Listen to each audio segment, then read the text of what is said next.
If you've ever done a group project, you know the cycle. It starts with a friendly, optimistic group chat. It ends with one person vanishing into witness protection only to drop a single unformatted paragraph copy-pasted straight from Wikipedia into the shared Google Doc at 2 a.m. the night before it's due. Blue hyperlinks brackets it all.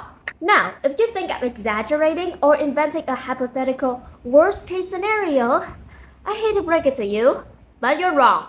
This isn't a myth, this is a real person. His name is Jake, and he was my teammate. Yeah, was. To make sure you don't end up carrying your own Jake through a semester, you need a strategy. Since you can't always filter out a human equivalence of a 404 error not found, you need a system that forces real accountability. Which brings us to the second rule for defeating social loafing, and the main reason you're here today. Let's dive in. Welcome back to Is Nowadays Too Much, the channel where I overanalyze human flaws so you can navigate life without losing your sanity. Today, we are diving into rule number 2 of how to completely obliterate social loafing before it ruins your grade, your startup, or your mental stability. Rule number 2 comes down to 2 very specific tactics: divide the labor and making it matter. Let's break it down.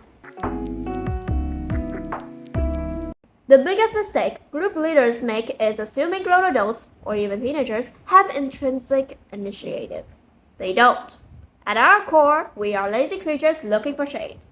When you say, "Hey guys, let's all write this report," you are throwing the work into a dark, lawless void. Because when responsibility belongs to everyone, it belongs to no one. What you actually need to do is strip away their camouflage.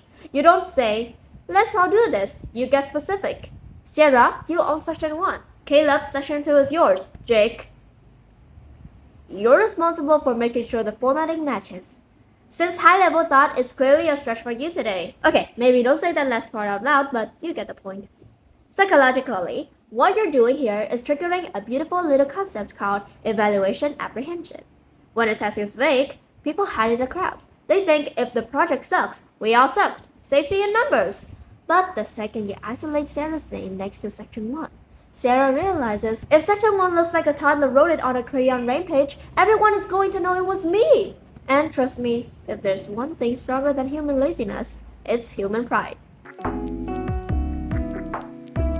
Now, clear rules get people to do the bare minimum out of fear.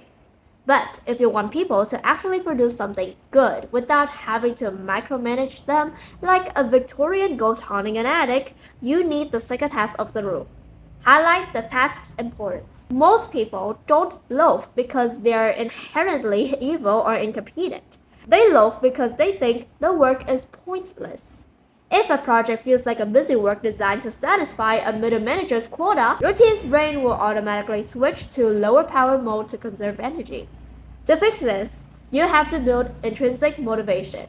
You have to connect their specific individual job to a real-world consequence. People loaf significantly less when they realize their specific cog is what keeps the whole machine from exploding. Because when people realize their piece of puzzle holds real weight, it stops being a chore and starts being a matter of personal pride. And again, if there's one thing stronger than laziness, it's the ego.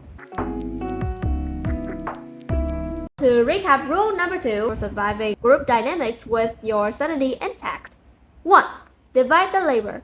Kill the big, let's all do this energy. Name names, assign sections, and put a little structural accountability back into the workplace. 2. Make it matter. Show people why their piece of puzzle matters, or prepare to watch them solve crosswords on company time. I'll see you next time. Bye!